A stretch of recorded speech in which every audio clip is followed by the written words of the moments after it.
Assalamualaikum warahmatullahi wabarakatuh. Let me introduce myself. My name is Ubaidillah, and I'm from class 4 TBIA, and I'm from group 6. I want to present about the research model in translation studies. So here we go. Have you ever heard about research model? I mean, several research model. Have you ever heard? No? Okay. So, actually, in a definition, research model can be defined as a kind of empirical theory which aims to show some kind of isomorphic relation with its object. A model offers a simplified representation of what are believed to be essential features of the object. Good models not only describe their object accurately, but also incorporate or generate possible explanation and prediction that can be tested. For example, of a powerful predictive model is Mendeleev's one of the periodic table of the chemical elements, which he developed around 1970.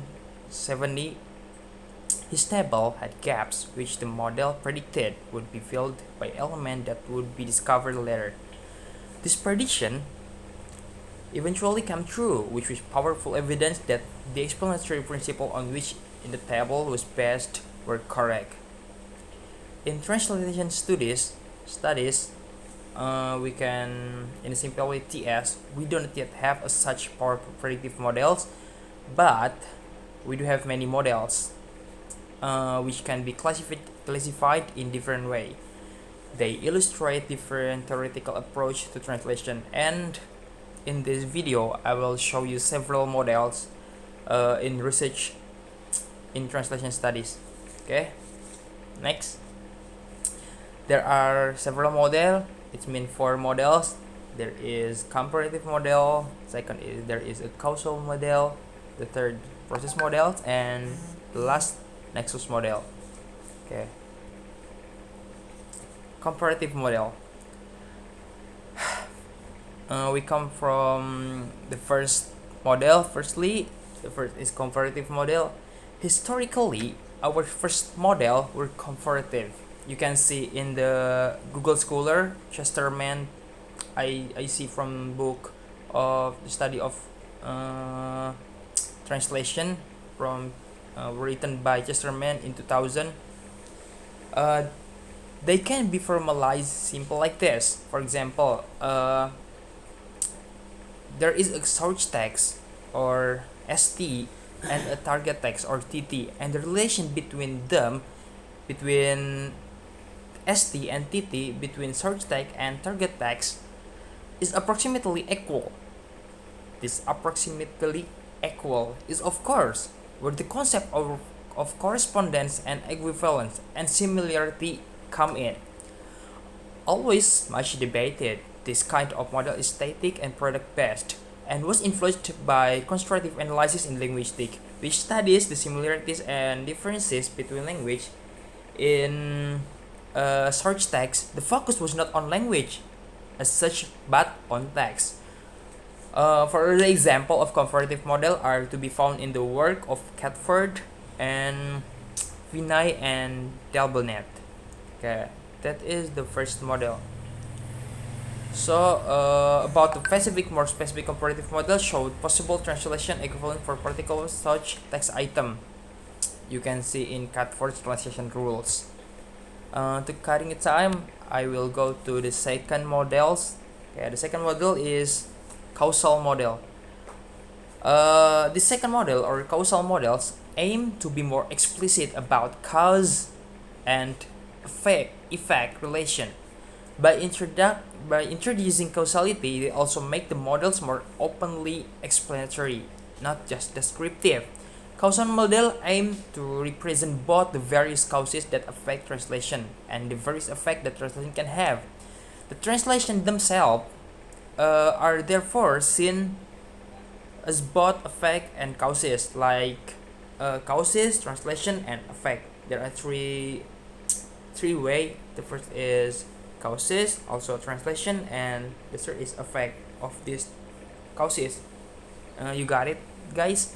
So there are of course many kind of causal conditions that may affect translation, sociocultural or historical cultural, uh, such as tradition, norms, economic factor, budaya, cultural, and translator personality and mood, the time and research available, the text type, the translation scopus, and etc.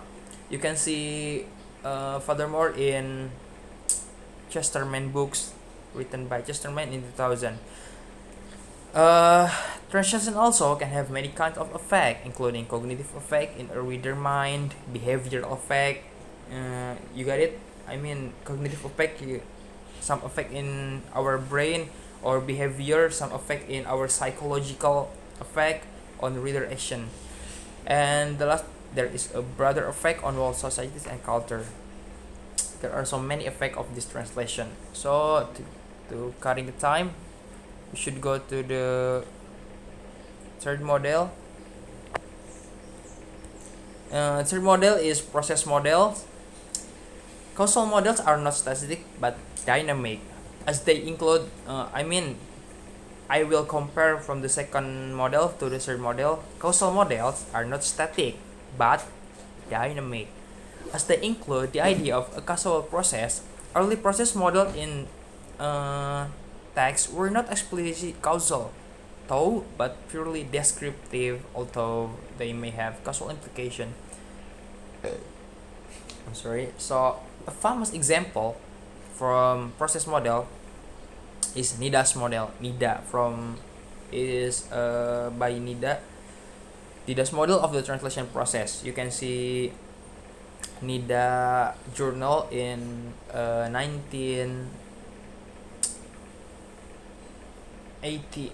64 in Google Scholar, where the translation process is split into the three stage. The first is analysis of the source text into its basic systematic components, so transfer into the target language, and then the last, then reconstructing this initial target version into appropriate stylistic form. Nida's model was grounded in the idea of representing translation as a special form of communication. In normal communication, according to the very earliest model, sender or sends a message. For example, I send a message to receiver to you. I mean, maybe for example, in translation, then we have this picture. I have a picture and I send to you. As a sender, I send a picture to you, and you are a receiver. Receive the message, so you forward the message and forward the message. This simple example. The translator is modeled here is being the middle, symbolize. I mean, I send you a message, you send a message from you to your friend. Nah, your friend in translation have the picture, so it's called translator. But a receiver, you and your friend and me, is supposed to be some kind of equivalence, but more important of direction should be similar of those from me as a sender. You got it? I know it will be a little complicated, but that's truly the point. Yeah, so I think we should go to the Nexus model in the next. Have you ever heard about Nexus model? This is the last model in several models to translation research in translation studies. Uh, Unlike simple process models, you can see in the PPT, Nexus models are not linear. In this, a translation is represented as the product of a complex process involving a network of actors or agents, some of which may be collective or non-human or institution like a computer. Okay, because there are many kind of causes that affect of translation and often many people involved in producing a translation, some scholars have proposed network or nexus model. Maybe this is the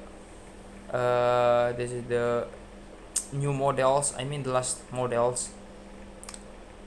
In translation studies, scholars developing Nexus type models have drawn example on Astra network theory in order to represent the relation and interaction between all the agents involved in the translation situation. This has been one way to develop a sociological approach to translation. Like you can see sociology of translation focusing, they are focusing on the people involved rather than just text.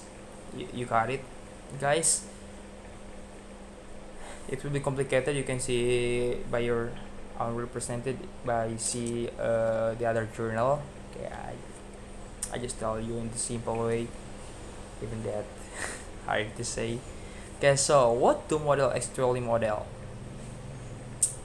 What do model actually model? There are two more distinctions that affect of typology of translation model. Both derive from Gideon story work. So the first is the difference between models of the translation action uh, and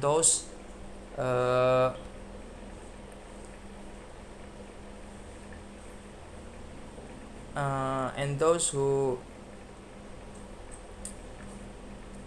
of the translation event.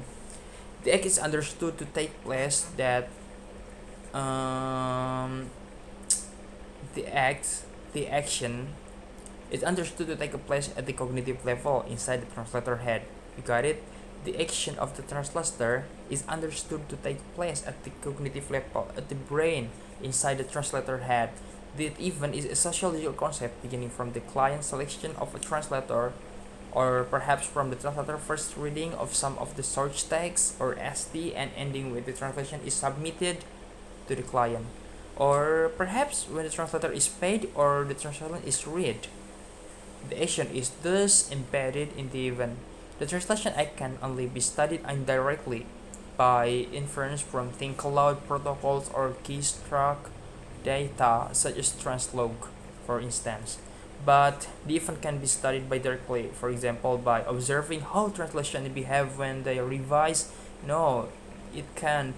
Or how workplace procedures are organized, or how a team or network of agent corporate and community during a translation project. No, it can't. It can't be studied directly. So maybe that's enough from me. I think enough. Thank you. Hope it's useful for you. Assalamualaikum warahmatullahi wabarakatuh. Thank you.